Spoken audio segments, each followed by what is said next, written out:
Hi, so I just want to remind everyone this experience, our interactive video chat, is being recorded. I just always want to make sure that you know that. Clay has temporarily muted everybody so that we can really focus more on the dialogue that's going on. I want to remind everybody in your top right-hand corner, there is a chat box, a little circle, I'm sorry, a little bubble. If you click on that bubble, you can also type in questions as we're going along with this. But of course, there will be plenty of time to unmute to ask questions because we do want this to be truly an interactive exchange. What we're really designed to do is to begin to get our business owners thinking about as we adapt to whatever the new norm is. We also need to adapt the ability to not just hold on to our current customers, but our ability to create warm leads, a pipeline that is responsive to where businesses will be when Maryland opens back up. So we began our journey in asking Matt Blake if he would pull this video chat together, entitled "A Prospecting System That Holds Up to Challenging Times." So, Clay, next, what I want to do really quick is do a quick introduction to our guest speakers. Is that correct? Tell the customer Yeah, and just a quick reminder, we want to make sure everybody's on mute, so any background noise we're not hearing. So our additional conversationalist today, Matt Blake, he is the owner of Blake Consulting and Sales Training. And I agree with this first sentence. Matt is a natural born entrepreneur starting Mail Post of America at 17 years of age, selling mail posts door to door. This experience taught Matt at a young age that successful selling required courage, having a proper plan, and right attitude to turn rejection into sales. This was the beginning of a successful career in sales and management that led Matt to establish Blake Consulting and Sales Training. Our panelists are our additional conversationalists, I should say, Susan Katz of Susan Katz Advantage. Susan is known for helping businesses drive extraordinary growth. I can personally attest to people who have said, I wouldn't have done this if it had not been for Susan. And some of those stories are mind-blowing to me to see the changes in growth in business owners as a result of their interactions with Susan. As a business growth advisor, Susan helps individuals and organizations align focus on revenue generating opportunities and create strategic changes necessary to achieve unlimited and lasting growth. Next, Joe Ayler. Joe Ayler, Tar Heel Construction. Joe is president CEO at Tar Heel Construction Group, a Harford County based general contractor focused on residential and commercial roofing. Joe founded the company in 2014 and to this day continues to play an active role in the growth and strategic direction of the company. My enthusiasm for Joe joining this call is I have had the honor of watching Joe, Quinn, and Andrew Altman, all three who are here today, watching their business evolve and adapt the immediate time in which COVID was present in our lives. I saw the change in their business models and their adaptation. So it is such an honor to have these guys here too. Quinn Conyers, Quinn Wave. Quinn trains entrepreneurs how to turn conversations into cash so they can profit from public speaking. I want to say that again. Turn conversations into cash so they can profit from public speaking. Quinn works with business owners to verbalize their value and to master how to speak to serve, not speak just to sell. And lastly, Andrew Altman, Wave, Best Buy Waterproofing. Andrew Altman is the founder of Best Buy Waterproofing, specializing in waterproofing, foundation repair, mold remediation. I'm giggling because when I say Andrew's name, I'm so reminded of a video that he is sending, and I'm watching it over and over just for sheer joy, where Andrew is a Superman with the cape and all the things, and it is a crazy video that really sticks with your mind and sticks in you, and I just love seeing it, and you've done a great job there. Andrew has 30 years of experience throughout his career, has led successful sales team. He's proud to say that each member of Best Buy waterproofing team is an MIH, Make It Happen graduate. And that is Andrew's mantra that he will share with you over and over, but you hear it repeatedly in the work that he does and in working with Andrew. So we have great experts, people of wisdom, and thank you for the opportunity of welcoming you on behalf of BBB. And Matt Blake, we are going to let you take it away. Excellent. Thank you, Angie, and good morning, everybody. I'm thrilled to be here. It's good to see everybody. So, 7 weeks ago, who could have predicted what has happened? Things have changed obviously very quickly. And today we're going to talk about, the importance on being able to not only keep in touch and with our clients, which is really important, but also how do we grow? How do we continue to grow our business, and which is obviously the lifeblood of what we do.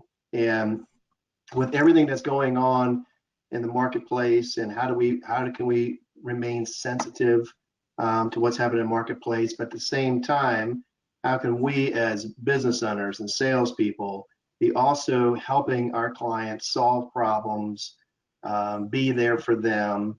And we have a great collection of experts that's going to share valuable information and ideas on how to continue not only to keep in touch with your clients, but also have a system where you're prospecting for new business.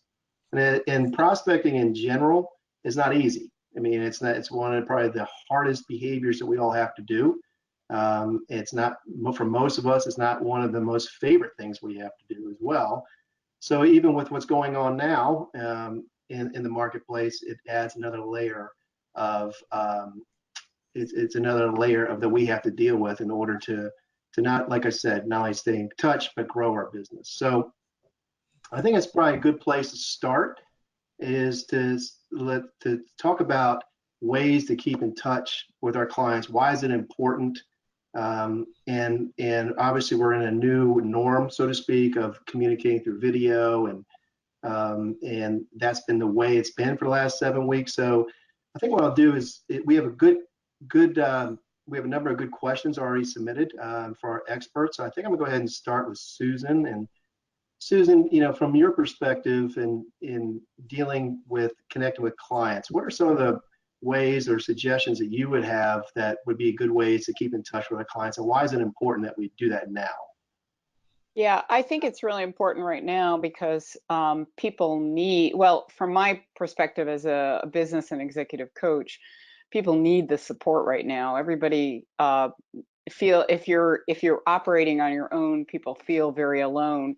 So having somebody who asks questions and really wants to hear what's going on and can help you and provide some suggestions on things that you might be able to do to encourage the situation. So for instance, when all of the CARES information was coming out, I was doing my best to keep clients up to date on things that they could be doing, touching base with them individually, sending emails, touching base with interacting with them as a group. So I think it's really important for people to, more than anything, for people to know that you care about what's going on with them, and not from a sales perspective, but just from a hope you're doing okay perspective. Yeah, absolutely. I know from during this time, just letting people know that you're there, sometimes just being a sounding board, just to be there to listen. So Joe, do you have anything to add to that?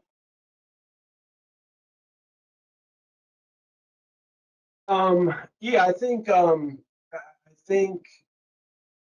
this is really the time that business owners and executives alike are really going to rely on their entrepreneurial intuition as far as just what's the right thing to do at that right moment. Um, some people are going to be, everybody's sensitivity level is going to be different to the situation. And I think that that's one of the kind of staples of a good salesman and a good leader, is to be able to kind of think on your feet, and to diagnose a situation kind of improvisationally. Um, and Yeah, so just keeping it. What was the question there? I'm losing. I'm kind of going down a rabbit hole here. So the different ways and what's important, the different ways to keep in touch with your clients, and why is that important now in terms of not just selling something, but what are ways to keep in touch, and why is that important, at all times to maintain those relationships? Yeah, I think just continuing to use your avenues, obviously email and phone call and the Zoom meetings and just staying in front of people, I think is important right now, because this is actually the time to accelerate your marketing and advertising efforts, to prove and to educate people that you're still around and you're not going anywhere. But just that consistency, I think, is really important. Yeah, and I'm really glad that you mentioned the old-fashioned phone. Pick up the phone, and so much of us, we rely on emails, and sometimes we don't hear it. And I can just tell you from my personal experience, and I've had a number of clients that have been really hit hard during this time. Just picking up the phone and having a conversation, it's remarkable. And I've been doing with some of them now just once a week. We either have a quick video conversation or phone, or even if it's over text. So that's it's the little things that really matter, and it shows, like you say, it shows what we care. And I know everybody here cares about their clients and wants to do well. So having said that, and kind of going through the new norm, it's one thing to keep in touch, but it's another thing to keep growing our business. And with the new norm of being able to communicate through video and the whole virtual world, Quinn, what would you suggest for salespeople and business owners? How do they stay visible, during this time in the virtual world? How can they attract new clients, new businesses, to get their messaging out, through the wonderful virtual world that we're working in? Yeah, absolutely. And thank you again. It's something that, pivots happen in business whether you want it or not. And we are currently living in a forced pivot, and everyone's either adapting, losing their mind, or trying to make the shift. And as a business professional, as an entrepreneur, even if you're in sales, I mean, we're all salespeople if you're in business, is we have been told, we understand that you have to have a business pitch or an elevator pitch or something that you use to attract customers and clients, whether that's face to face. Now we're being forced to do this on an online platform. And I realized just through my experience being an entrepreneur that a business pitch right now is not enough. An elevator pitch is not enough. I'm really encouraging my clients and who I talk to really polish what I call a verbal business card or a virtual business card.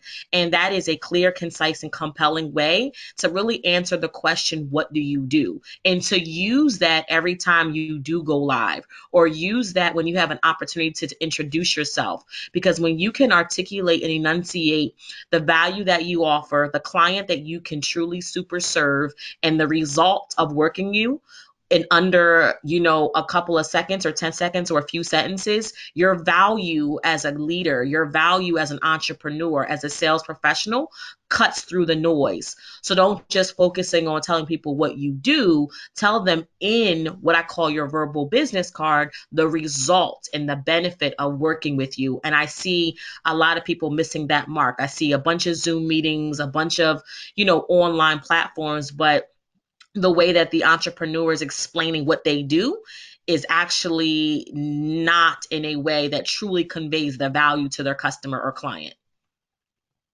Yeah, and those are really good points, and I agree. Oftentimes, salespeople and entrepreneurs, business people talk about, and that's what they focus on, what we do, right? And not the problems that we solve.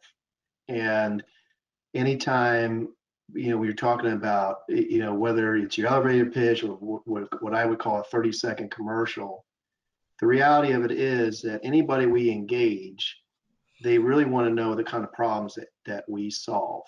And for every buyer out there, there's a gap. There's a gap between wherever their current situation is and their desired outcome, and we're there to help fill that. So that was a really good point. I couldn't agree more. So I'm curious, talking about standing out. I think part of it starts with our belief systems. I'm curious to talk a little bit about that. I mean, right now, when we're talking about prospecting for new business, and by the way, please keep putting the questions in the chat box. We'd be glad to answer those as we go along here.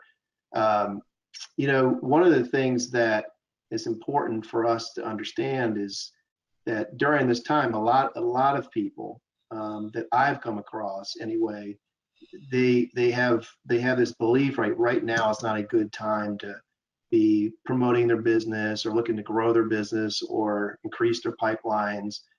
And the reality of it is, so many times we have an attitude of, we don't want to bother people, or it's not the right time, and so on.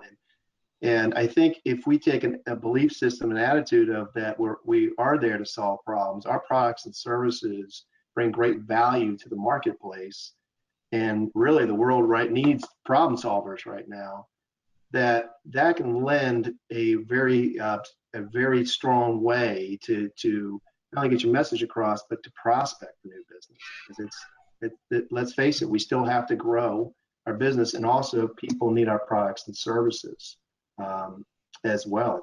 It's really important.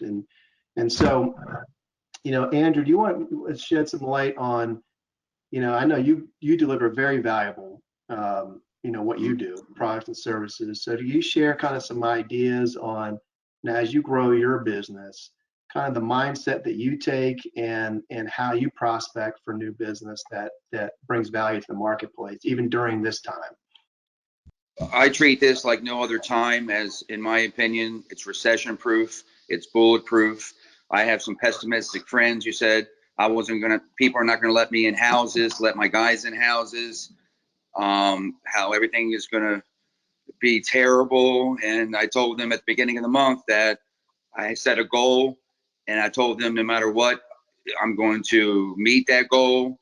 And what I've done is had meetings with my sales guys. We've put the COVID-19 out on our media, on our websites, letting the customers know that we're here for you, protect you. We come in with masks, we come in with gloves, and we're doing everything that we need to do to protect the customer and our people as well. But our mindset is just the same as it always was, in just having the customers in mind. We're here for you. When so-called business gets tougher, I spend more. I'm spending a lot more time on social media. I'm spending more money on advertising. I'm spending more money on the overall appearance of what we do.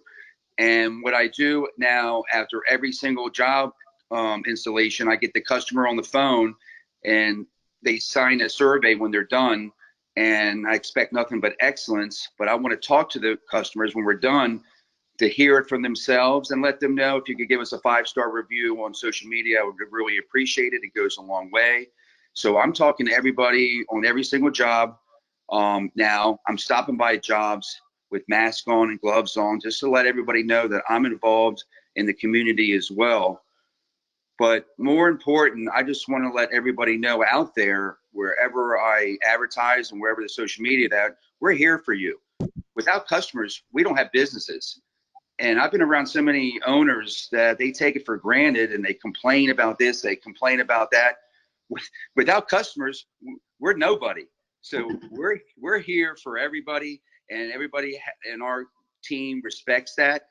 And we just act like this is the norm, and we expect to hit our goals, and we expect to be better and better and better no matter what the situation is. It's we have a no excuse policy. Everybody is an MIH graduate, which means that they make it happen. If they're not on the team. But more importantly, we enjoy what we do, we have fun, and we enjoy customer satisfaction, which is our #1 priority. And we make sure that that's why we have all 5-star reviews on social media. And if there's an issue with a customer, I go out there personally to make sure we're taken care of, because that's where it's all at. But I'm doing a lot of radio campaigns now, TV commercials, like Angie said, with the Superman commercial. I did a new 60-second spot. It's kind of corny in a way, but people remember the crazy corny things that stand out from just a blah, blah, blah message. So being creative more than ever is important. But again, I'll just say it one more time. Customer satisfaction is our #1 priority. Everything is below that, and that's the #1, and we have to do that. And our team believes in each other. We believe what we do, and A+ all across the board. We need to be at all times, and nothing else will do. Yeah. Having belief in what you do and bring it to the marketplace is absolutely huge. How about Joe? Joe, what do you think? I mean, in order to qualify leads for new opportunities while still being sensitive to what's happening in the marketplace, any suggestions on how to do that, or are you doing anything different during this time? Not really. I mean, I really like what Andrew said about just not letting this overcome us. Like, I really don't like the term new normal. I like I like the term temporary normal, because if we let this overcome society, it will become our new normal. And I've been saying this a lot lately. I think once we recover from this, and we will, I think this is technology's kind of throat slam, if you will, a WWF move. Like, so if anybody's not embraced technology in their business, this is forcing the hand, #1. #2, after we get through this, it's going to be a custom mixture of the human element versus technology. I don't know that anybody wants to sit in a cubicle or behind a screen. Although this is very innovative and this is fun, I'd much rather be in a board meeting or a conference room having this conversation. I think us coming together and just sending that message that we're going to power through this, and this is what we do. And we're business as usual while being sensitive, to the situation. When all this started, we immediately tackled the elephant in the room and said, look, roofing, while respecting COVID-19, put it out there. We understand what's going on. All right, we sent the message. We understand the virus is present. We're respecting it. Now let's move on and just respect each customer individually. I think that's critical, just to kind of just continue to get your message out there. One thing that was on my mind before is we're thinking about hiring a full-time videographer to follow the whole team around all day long during working hours, just to gather content. I don't care if it's somebody getting out of a truck, somebody walking up to a sales meeting, somebody putting a mask on, our drone photography, and just constantly drip our message over YouTube, over Facebook, Instagram, LinkedIn, and just cover that base immediately. And then as we recover from this, kind of slowly, customly drip back in that kind of human connection. Great. All good stuff. Susan, you want to add anything? Yeah, one of the things that I would add, and where I'm also seeing new business coming in, is part of the reason to be reaching out to customers is to continue building the relationship. And I'm also finding I'm getting new business out of that. So I think that's current customers are a great source of new business, whether it's for themselves or whether it's people that they know that might need your services at this time. So, and I agree with both what Joe and Andrew said.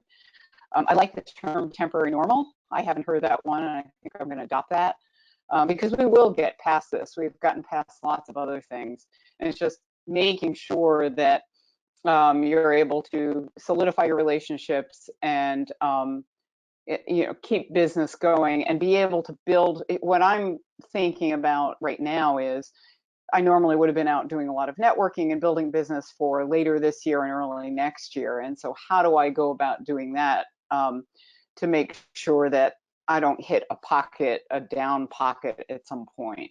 So I think that's important to think about as well. Yes, that's absolutely. Planning. I agree, by the way. I love that because I don't believe this is going to be the normal either. I think this is happening now, and we will eventually, things will change a bit. I do think certain things will change, but has anybody found actually doing the video conferencing has brought people closer? Because I don't even believe it's really social distancing, it's physical distancing. We're still socializing. So has anybody come across that where you actually, I know I'm more in touch with certain friends and family members over the last, 7 weeks than I have before. So has anybody also kind of found that where you're spending more time communicating through video than you did before and keeping in touch with people? Yeah. Okay. Well, speaking of, new customers, brand new, and being able to reach out. So, and again, the idea of, I think for a lot of people, they stumble on, picking up the phone, right, and reaching out to the clients. I'll just give you a quick story on this is a prospecting for new business. And again, it goes back to the mindset of what your belief system is. And so I was talking to, it's a new client, and we were 2 weeks into the COVID time period, and they had to lay off a bunch of people, including most of their sales staff. And we were chatting about their setup, their remote setup, and everything they put together in order to serve their clients. And he had mentioned during the conversation that many of his clients or many of his competition did not put in the remote capabilities to serve their clients. And I said, well, what's going to happen then? If they can't process orders and they don't have the remote capabilities. He said, well, those companies are in big trouble. And there's a number of the competition. In fact, I've had 2 conversations where the competition of my clients are not keeping up with the remote cap. They weren't prepared for this, and they didn't have the IT infrastructure to do this.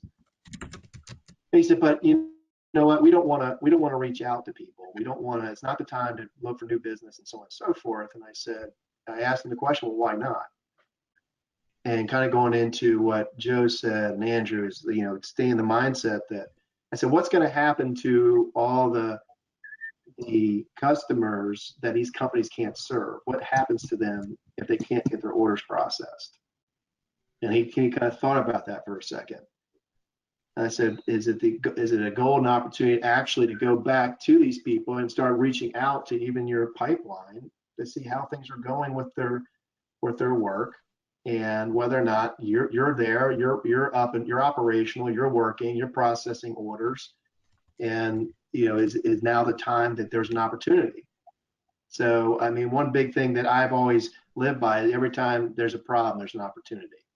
So I think that it's switching gears on being able to get your message out, being able to reach out to people. And one thing I have found in just making calls is just being what I call being disarmingly honest.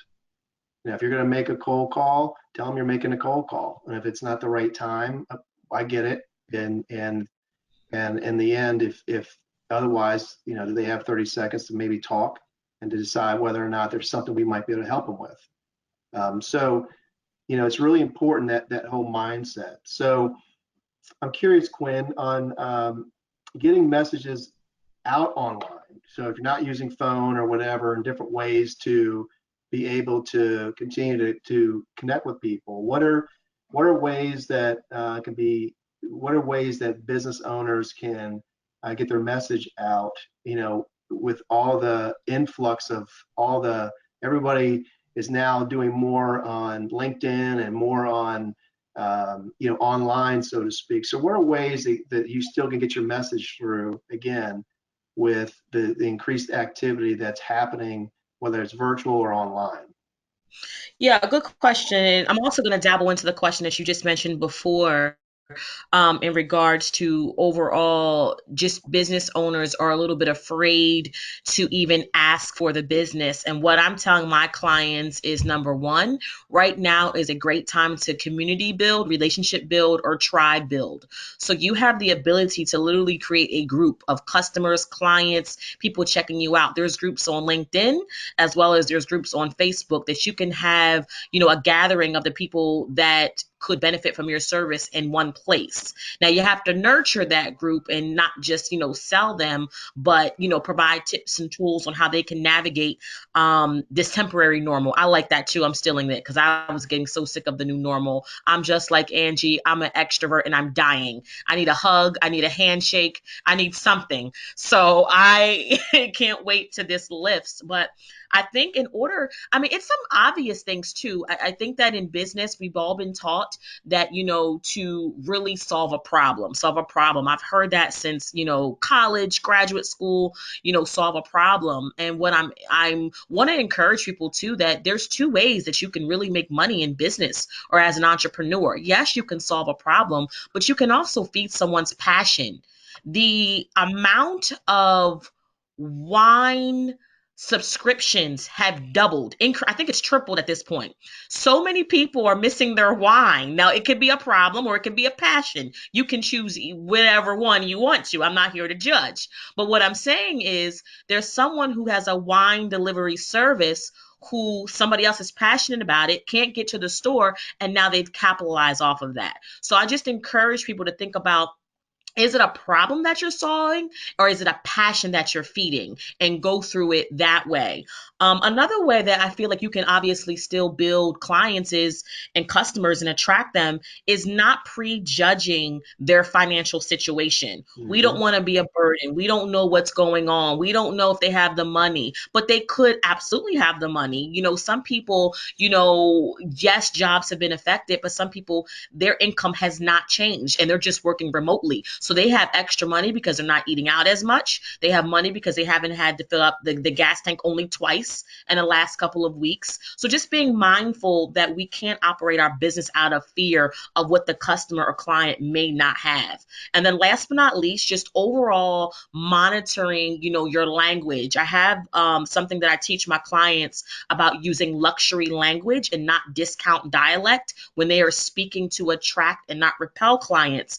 And I noticed that a lot of times, and I can see it, through Zoom calls, through any type of virtual meetings, that a lot of people are Debbie Downers. Oh, I know it's COVID, 19. I know this is the coronavirus. And, if you want to, so their language and their disposition shrinks. And I'm encouraging them to be excited, Emily. Listen, acknowledge what the situation is, but making sure that your disposition, your excitement for your product or your service is at a high, because your energy is contagious. So if you go into this prospecting meeting or into the sale already down, already counting them out because of the current situation, you are bringing that energy to the conversation, versus if you're excited on a new prospect or referral that somebody gave you and you add that element of energy to the conversation, you will be surprised how many more yeses you can get just by shifting your energy and excitement around what's going on and how you can either serve their passion or how you can serve their problem.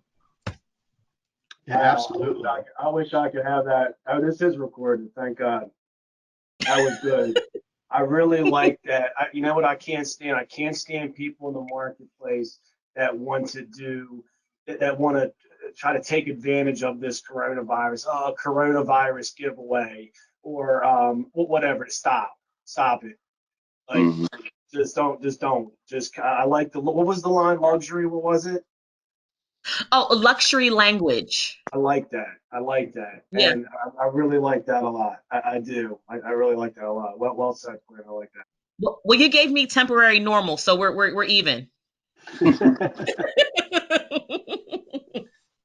Well, and bringing value to our clients, and Susan mentioned, it's true when you bring value. A lot of people want to share, the value that you bring with others. And Jim chimed in here. Thanks, Jim. About staying on top of mind, and when you stay on top of mind, and you're bringing value to your client base, they like to refer you to others. So, Andrew, maybe you could chime in a little bit on referrals and how that works, and ways that you get referrals from your clients to continue, because we all want more referrals, right? So, Yeah.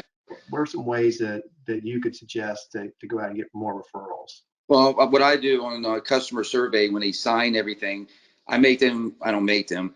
I put it in a way that, well, how our service is, they check off excellent. And then on the bottom is, are you so happy that you will refer us to a friend or colleague or whoever it may be, and we will give you a $500 referral fee. That saves me on marketing costs. And I paid out probably over $30,000 last year in referral fees by paying $500 to people who refer me, and I turn them into a customer for my BNI groups. BNI groups are key because they will get you leads, they will get you referrals. But more importantly, I talk to every customer when we're done, and I ask them for the referral. And I ask them, and if you refer us somebody, we will do this, we will do that on every single call. And believe it or not, I've gotten a ton of referrals this month alone. And again, people might not believe this. I have some pessimistic friends, and this just motivates me just to do better and better and better, because they think the world's coming to an end, and just say, okay, put the covers over you all day. I'm not part of that program. I don't want anything to do on that program. But basically, I'm having my second best month that I've ever had in 3 years during this crisis.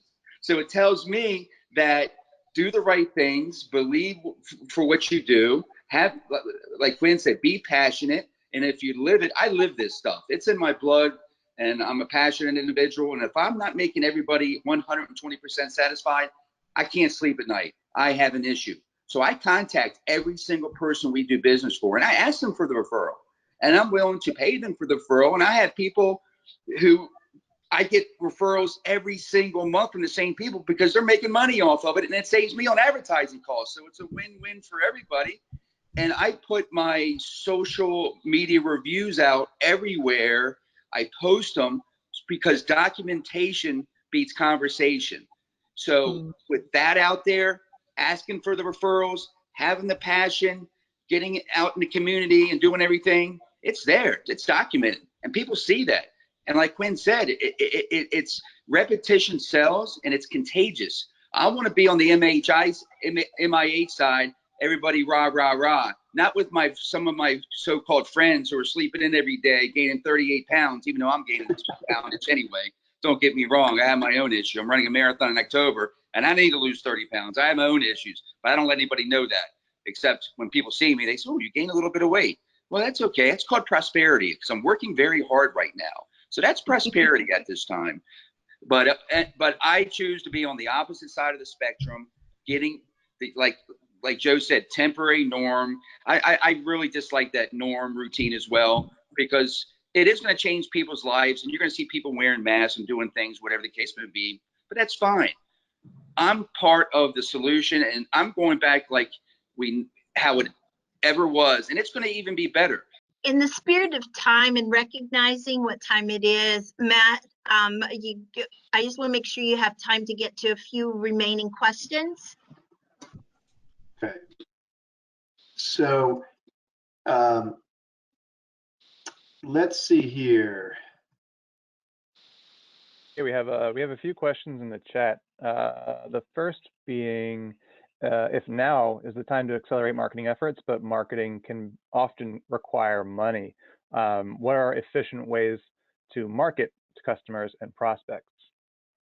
So, Well, what I talk to what I go through my clients is that my belief is that marketing is very important, but there's also the value of a salesperson is being able to generate their own leads as well, and not just relying on marketing. So the first step, and Andrew touched upon this, is to develop a true behavioral plan, and or what we call a cookbook, what I would call a cookbook for success. And you pick 3 or 4 activities that you got to do daily, weekly, and monthly to grow your business. Okay, so you got to pick. It doesn't necessarily cost money to do that, whether it's, again, connecting with people on LinkedIn, whether it's nobody likes doing cold calls, and I will tell you they do work.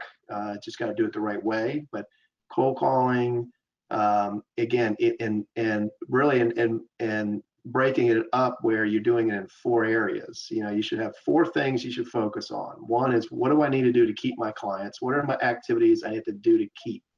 So all those activities. The second is, I want new business. So what are those activities I have to do to gain new business? And think about 3 or 4 activities there. And then anything, you might have a client that you lost. Maybe this is a good time to have that conversation to go back to them and maybe help. So we call recapture, and then looking for then areas to expand. There may be a great opportunity to not expand relationships, but there may be other opportunities you can help people. A lot of people have a lot more time now to talk. I know I've picked up new business that from people that did not have time before to actually go through. So something to think about is there's two camps right now. One is that people are trying to, they want to grow and they want to keep moving their business, and they just don't know how. So think of ways that you can reach out and it doesn't have to be anything fancy. And 3 or 4 ways of doing that. And then you have others that, again, they're trying to plan. So this is a great time to plan what you can do. And then once you have a plan, just execute it and see what happens. So you got to go out and try. So does anybody else want to add to that? I'll add really, really quickly. I think also too that shifting our mindset as the provider, there are a lot of different types of people. You have the people who are creators, and then you have the people who are consumers, who need the stuff that the person creates as an entrepreneur. And one of the things that I've seen is, we know what we do. We go very well. We have, education, formal education, experience, expertise, years in the business, and we position ourselves as the expert. I know a lot about this subject. I know a lot about this business. And what I'm doing is I'm really encouraging my clients to shift from an expert, just knowing a lot about something, to becoming a thought leader. And that becomes attracting more people that could benefit from your service and your products and your business. So again, that expert is a person who knows a lot about the subject, but the thought leader actually gives perspective into the industry. So it's one thing just to know how to do what you do, but I feel like how you can really attract customers and clients and gain a following and kind of reconnect with the customers who maybe fell off is not just saying the things that you know, but giving your perspective, giving your spin, giving some intellect into just what you know. I found that for me, that has been very advantageous. So not only do I kind of give you my knowledge, I'm also giving you my opinion on my knowledge. And a lot of people want to play it safe. They want to play it black and white. I'm red one day, I'm yellow one day, and people just love my opinion. And I didn't think that that was a thing, but because I would say that I'm in the industry of speaking and coaching, it's actually a breath of fresh air when I do offer my opinion that makes you kind of think and shifts your perspective, and you can kind of digest something that you've thought about one way for years. And now I've shifted your thoughts on, this is a coronavirus right now, this is a pandemic, and here is some innovative ways you can still make money. So when everybody else is scared and playing it safe, here's how you can thrive and not just survive. So I found that becoming a thought leader and not just an expert in what I know has really been giving me an advantage. Great, thanks, Quinn. And And Yeah. Susan, you mentioned earlier that you do a lot of networking and obviously a lot of networking at Stop. So what are some tips on how to virtually network? For those of us who are used to being out and about networking. Yeah, I started with where do I naturally go anyway? So I happen to be a member of the Center Club. We have a lot of events that we do.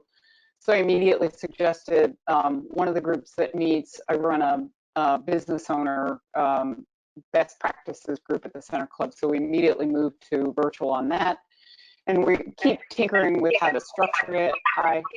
I have I'm getting some feedback. I have tonight I've organized a virtual happy hour just with a bunch of random people, and what I do is with Zoom is I'll break into smaller groups. I led one of my clients is the Baltimore Ravens business team, and yesterday I was or 2 days ago I was running a workshop, and so what I'll do is rather than have something like this, which is also a great way to network, is break everybody into groups, small groups, so that they get to talk to each other and keep mixing those up so people actually do get a chance to really have a conversation.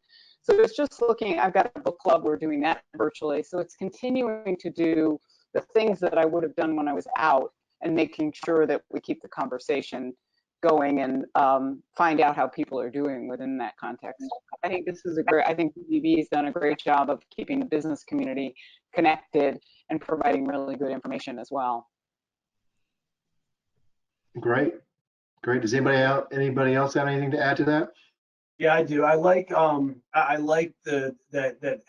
moving from an expert in your industry to I like a thought leader or the authority in your industry, not just an expert. Understand, keep a referral source report. We do here at the office. We know where every single lead comes in from, whether it's a contractor referral, whether it's a friend, whether someone saw our truck driving down the street. It doesn't matter where the lead came from. It's not just the internet. Where on the internet? Was it YouTube? Was it Facebook? Was it a Zoom meeting? And we keep that report. So when we have our marketing dollars ready to spend, we know where they're most valued. And for the question earlier about marketing budget, it's like having a jug of water and having a field of seeds in front of you, but you're thirsty. Drink as little as possible and spread it across your field, because that's what that's going to get you down the road. So just overcome that fear and market. Trust your marketing. Sometimes it's tough to really hone in on the metrics of marketing, but you've got to market and you've got to be consistent. You've got to understand where the attention is, from the referral source report. Trust your marketing for sure. Yeah, absolutely. I mean, tracking. So whatever you're doing, make sure you're measuring it, tracking it. And as far as referrals, be deliberate about it. So many people are afraid to even ask or don't know when to ask. And so be very deliberate in asking for referrals. So Clay, are there any other questions in the chat box? The next question was going to be about referrals, so I think we actually kind of answered that question. So I see a lot I have one suggestion. One of the things that I find with clients is they have a tendency to be afraid to ask for referrals. They're imposing on people. And there's a very simple way that you can do that. When you're happy with a service, if you go to a restaurant, back when we were going to restaurants, and you're happy with it, or you go to a good movie that you really like everybody's recommending Tiger King now, you want to share it with your friends. Mm-hmm. And so when somebody's had a good experience working with your organization, they want to share it, and you just need to provide the opportunity for them to share it. So I will ask a series of questions about what's been most valuable about working together, how's it helping them, how do they feel about the work that we've done together, and then I'll narrow it down and I'll say, who are one or two people that that you believe would benefit, and I get very specific about whatever it is, the type of work that we're doing together, that would benefit from working together. and would appreciate the same kind of interaction. So I think that makes it very simple. A lot of times we ask, who do you know, as opposed to who are one or two people. And if you listen to that, your mind goes to a very different place. When you narrow it down to just a small number to think about, all of a sudden the person will start thinking about, you know, where they might be able to send you or who they know. So that's my take on referral. And that's really good. The more specific you are, so I coach clients, same thing, be specific. So if you're looking for something, be specific of what you're asking for, whether it's a business owner, whether it's a manager, whether it's a type of industry, whether it's, you want to make sure that you're very specific when you're asking for a referral. That's really, I agree 100%.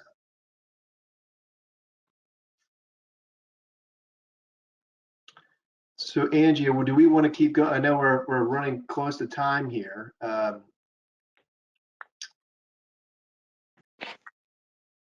So any other thoughts on referrals and communicating with clients on anything such as that? It's hard to track which way. Can anybody hear me right now? Yeah. Sam, hey. So one of the things we found is, like, we've been pretty aggressive on the internet as car repair. So, you know, we've had to maintain a digital presence for a long time now. And in that time, our understanding of what we can expect and what's achievable on the web has matured very much. We spent a lot of time kind of 3 years ago. We're taking in a lot of leads. I mean, we service a very high number of volumes. You know, 80 years, we just have a large base of repeat business, and the voice of customer for us is by far the strongest, and it's the least expensive. You know, so people are going to naturally refer. We never ask for them, but people seem to, you know, if you do good service and, you know, respect people in the transaction, they're naturally going to refer you. But when we finally came in, is, you know, Google makes URL tracking keys, and if you run one of email services, there's all kinds of ways to really track how a lead comes in. But we kind of gave up when our position is, you don't know which way, you know, it's all connected, it's a wheel. But you don't know if they saw you on the internet and then went to ask their church group or their book club or whatever to verify what they found on the web, or they heard about you in a voice of customer kind of setting at their church group, at their little kid soccer game, and then they verify that over the web. It's either way the lead comes in, but it's basically virtually almost impossible, in my opinion, for you to really know which was the true driver. And I don't think sometimes, you know, even if you ask, I don't believe people all the time answer straightforward. You know, they're either embarrassed to say that they found you on Google search or like a pay-per-click campaign, versus they'd rather say they asked somebody local or something. I don't really, I'm kind of given up on the real quantitative accuracy of those. You know, it's like diminishing returns. You can keep putting more effort in to find it, but eventually, you know, you're not gaining more from having a more concrete understanding, I guess. That's all I'll say.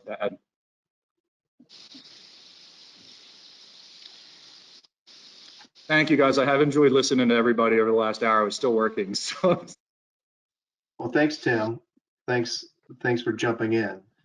So, you know, so in terms of being able to prospect, I guess to wrap this up, I mean, I think a big part of what I'm hearing anyway is that you got to have a belief system that you're bringing true value to the marketplace. You can't be afraid, as Quinn said, to be out and communicating the problems that we solve, and that, you know, this is temporary, right? This is not going to be forever. So for those who are kind of sitting on their hands and trying to wait this out versus looking for ways of continuing to grow, and the marketplace needs all of us. The marketplace needs, again, problem solvers. They absolutely need, and everyone who's joining here today brings value to the market and the marketplace. So what I would encourage everybody is to continue to keep moving forward. Don't get caught up in the fear and anxiety that we hear all the time. And you know, keep your minds sharp and focused, and you know, the value that we bring will get us through this time. Well, Matt, thank you so much for leading everyone. Thanks everybody for participating. I just want to quickly remind you that BBB will be hosting, in partnership with Susan Katz, next Thursday, May 7th, 11:30, a trust talk. And on May 14th, Thursday at 11 a.m., we will have a follow-up on specifically on marketing led. Our moderator will be Lauren Kronthal at that time. So we do have a few more of these planned. I am going to look into one thing I see that we could use is furthering the, thank you, Quinn, for furthering the thought on innovation, creating innovative mindset for us as business leaders. I think that would be great, more about thought leadership. And then we will continue, I know at least another one or two on marketing, because this is a hot topic in different perspectives. So I want to thank you all. I also lastly want to remind our accredited businesses that many of the people that are here today, but a whole roster of others are available to serve as your trusted advisor. This is a free service in which they will, I want to say sit down with you, but via chat, they will sit down and talk with you about what are your needs and lend to you expertise, lend to you just a voice of both consultation, but helping you through a challenging time. And I'm actually it sort of ends with where we began. Nobody in this is alone. Being a business owner can be very lonely. It does feel isolating when you're the one decision making. You've got the lives of many families, your customers on your shoulders. Take advantage of our trusted advisors. We will be offering that service through the month of May. So if you need that, please reach out to BBB. So that's my 5 cents and a wrap up as well. Thank you, everybody. Right. Thank you. And Jim Reese, thank you for wearing your hat if you're still there. Thank you. Bye. Thank you.